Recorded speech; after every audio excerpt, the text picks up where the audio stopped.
उस एक कैंप में करीब 9 लाख लोगों को मारा गया था। जिस ट्रेन में हजारों लोगों को लाया गया मारने के लिए, वो ट्रेन वहां खड़ी है। डॉक्टर्स चुनते थे कि किसको जिंदा रखना, किसको मार देना है। जितने लोग मरे उन सबके जूते वैसे के वैसे रखे, उनके बाल, क्योंकि जब गैस चैम्बर में मारते थे तो पहले उनको गंजा करते थे। वो बाल आप देखेंगे, आपको खून के आंसू आ जाएंगे देखकर। और जब आप वो देखेंगे ना, फिर आपका मन करेगा कि हिस्ट्री पढ़ूं, क्या हुआ था। तारीखें याद करने से बात नहीं बनती है। तारीख बनानी है तो एनालिसिस करो, इंटरप्रिटेशंस करो, गहराई से समझो, उसकी वैल्यू ज्यादा है। मैंने हिस्ट्री ऑनर्स किया है दिल्ली यूनिवर्सिटी से, और तब मैं पढ़ता नहीं था बिल्कुल भी। मैंने हिस्ट्री भी नहीं पढ़ी उस समय, और मुझे भी बहुत बोरिंग लगता था। मैं क्लास में नहीं जाता था, क्योंकि मैं उस समय छात्र नेता था अपने कॉलेज का। इलेक्शंस लड़ता था कॉलेज में, मुझे उसी में मजा आता था बहुत ज्यादा। डिबेटिंग, कंपटीशन, स्पोर्ट्स, पॉलिटिक्स, वही सब करता था, क्लास में कम जाता था। तो मैं 2-3 बार क्लास में गया ग्रेजुएशन में। मैंने हर टीचर को एक ही मौका दिया कि मैं क्लास में जाके बैठा 40 मिनट, रोक सको तो रोको।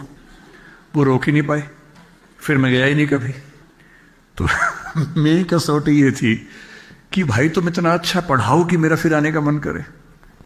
दुर्भाग्य से जिन टीचर्स की मैंने क्लास की, 2-3 की, सबकी तो मैंने की भी नहीं, वो लिखा हुआ लेके आते थे, क्लास में आके बोल देते थे। हमने कहा जब यही करना है तो लिखा हुआ दे दो हमें, हम भी वही पढ़ लेंगे। और नहीं तो कुंजी बाहर मिली जाती है, की बुक बाहर मिली जाती है, उसमें से पढ़ लेंगे। और कुछ तो की बुक से ही पढ़ाते थे क्लास में भी। अब मेरा मानना है, तब तक मेरा मानना था कि हिस्ट्री बहुत बोरिंग सब्जेक्ट है। अब मेरा मानना है कि हिस्ट्री से इंटरेस्टिंग कुछ नहीं है। मैं आपको एक एग्जांपल देके समझाता हूं। हिटलर सेकेंड वर्ल्ड वॉर में उसने 60 लाख लोगों को मारा। आपको पता है हिस्ट्री का, वो हिस्ट्री हम सबने पढ़ी है। मैं हिस्ट्री को इतना एंजॉय करता हूं आजकल कि मैं भी पिछले महीने यूरोप गया हुआ था, तो मैं स्पेशली बड़ी मुश्किल से कोशिश करके 10 लोगों से बात करके पोलैंड गया। और पोलैंड के पास एक जगह है, पोलैंड में एक जगह है क्राको, यूक्रेन बॉर्डर के पास ही है। और क्राको से लगभग 30-40 किलोमीटर की दूर एक जगह है ऑश्विट्ज। ऑश्विट्ज उन इलाकों में से एक है जहां हिटलर के कॉन्सेंट्रेशन कैंप से, बाकी कैंप तो खत्म हो गए, पर वहां की सरकार ने कुछ लोगों के एफर्ट से उसको बचा के रखा, एज इट इज जैसा वो था। मैं 3-4 साल से कोशिश कर रहा था कि वो देख के आऊंगा, तो मैं देखने गया। उस एक कैंप में करीब 9 लाख लोगों को मारा गया था 1942, 43, 44 के दौर में। अब मैं जब वहां गया तो आप उस सिचुएशन को देखते हैं, कई फिल्मों में आपने देखा है कि एक बड़ा सा दरवाजा है, वहां से ट्रेन अंदर जा रही है। वो ट्रेन वहां खड़ी है अभी भी। जिस ट्रेन में हजारों लोगों को लाया गया मारने के लिए, वो ट्रेन वहां खड़ी है, उसी पटरी पे खड़ी है। वहां से लोग उतरते थे। फिर एक पॉइंट था जहां डॉक्टर्स चुनते थे कि किसको जिंदा रखना, किसको मार देना है। जिंदा सिर्फ उसको रखते थे जो काम कर सकता है, जो मजबूत है, काम कर सकता है। जो छोटा बच्चा है उसको मार देते थे, बूढ़े को मार देते थे। तो एक प्लेस मैंने देखा कि यहां से बच्चे बूढ़े एक तरफ जाएंगे, उनको मार दिया जाएगा, इधर जो जवान लोग हैं काम करेंगे।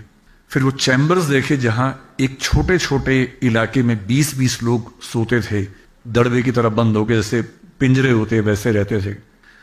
उसके बाद मैंने एक जगह देखी वहीं जहां मेडिकल एक्सपेरिमेंट्स उनके ऊपर होते थे। और फिर एक कमरा देखा, आप देख के दंग रह जाएंगे। कमरा मतलब इस ऑडिटोरियम का 1/10 साइज समझ लीजिए लगभग। उसमें जितने लोग मरे उन सबके जूते वैसे के वैसे रखे हैं। दूसरे में उनके कपड़े वैसे के वैसे रखे हैं। तीसरे में उनके बाल, क्योंकि जब गैस चैम्बर में मारते थे तो पहले उनको गंजा करते थे। वो बाल आप देखेंगे, आपको खून के आंसू आ जाएंगे देखकर। और जब आप वो देखेंगे ना, फिर आपका मन करेगा कि हिस्ट्री पढ़ूं, क्या हुआ था। तो जो मैंने अभी किया है वही क्लास में करना। जब भी हिस्ट्री पढ़ाओ, पहले एक फिल्म चलाना क्लास में बोल के। मैं दावे से कह रहा हूं कि अब अगर मैं आपको सेकेंड वर्ल्ड वॉर की हिस्ट्री पढ़ाऊंगा, आप सब पढ़ेंगे। और अगर मैं ये कह के आता कि चलो हिस्ट्री पढ़ते, आप सब भाग जाते। हिस्ट्री को जैसे ही आप कॉन्क्रीट एग्जाम्पल्स रियलिटी से जोड़ के बताएंगे तो हिस्ट्री इंटरेस्टिंग हो जाती है। और हिस्ट्री से इंटरेस्टिंग क्या हो सकता है? And history is not about dates. ये बहुत बड़ी गलतफहमी है। जिसको बहुत तारीखें याद हैं वो तोता है, वो इतिहास का विद्यार्थी नहीं है, वो इतिहास का अध्यापक नहीं है, वो तोता है, तोता। अगर आपके आसपास कोई बहुत याद करके सुनाए आपको, देखो याद करने की एक उम्र थी, अब नहीं है। जब मैं छोटा था हमें लोग बोलते थे कि 50 तक के पहाड़े याद कर लो, पहाड़े मीन्स टेबल से याद कर लो, हमने रटी भी। रोज डिक्शनरी से 5 वर्ड्स याद करो जो कभी काम नहीं आएंगे जिंदगी में, याद करते रहो करते रहो करते रहो। सारे देश उनकी कैपिटल्स याद करो, सबकी करेंसी याद करो। मैंने तब सब याद किया था, अब भूल गया। अब मैं जिस भी देश में जाता हूं मैं गूगल पे सर्च कर लेता हूं, उसका नक्शा भी, उसकी कैपिटल भी, उसकी करेंसी क्या है सब कर लेता हूं। क्या जरूरत है? तो जब तक हमारे पास टेक्नोलॉजी नहीं थी हमें याद करना पड़ता था। आज के जमाने में जो बहुत याद कर रहा है वो आउटडेटेड है। अब याद नहीं करना है, आपसे ज्यादा याद गूगल को है और गूगल आपके पास हमेशा है। क्यों याद करना है? उतना ही याद करना है जितना जरूरी है। अपनी मेमोरी को बेकार चीजों में खर्च नहीं करना है। अगर आपकी मेमोरी के 50 मेगाबाइट्स बेकार चीजों में खर्च हो गए, कुछ अच्छी चीज में खर्च करो उसको भाई। तो अच्छा इतिहास ये नहीं बताता कि किस डेट को क्या हुआ था, वो बताता है कि क्यों हुआ था, कैसे हुआ था। सिक्किम के इतिहास को लेकर जो मैंने पढ़ा है, आपने तो उसको जिया होगा। 1975 में जो घटनाएं घटी, डेट याद नहीं करनी है, क्या परिस्थिति थी, क्यों हुआ, किस चीज की कितनी भूमिका थी। और सबसे महत्वपूर्ण बात, इतिहास हमें क्या सिखाता है? कितनी भी बड़ी क्रांति हो जाए कोई समाज पूरी तरह से नहीं बदलता है। यूएसएसआर 1917 में बना, आपने पढ़ाई होगा, बोल्शेविक रिवॉल्यूशन हुआ, यूएसएसआर बना। और उस समय लेनिन उनका नेता था। उसने कहा कि अब धर्म खत्म हो गया, रिलीजन खत्म हो गया। जितने जीसस क्राइस्ट के पुतले थे सब तोड़वा दिए, सारी चर्च बंद करवा दी। लेनिन के पुतले खड़े हुए, स्टालिन के पुतले खड़े हुए कि अब कम्युनिस्ट रिजीम है, अब से कोई धर्म नहीं, कोई भगवान नहीं।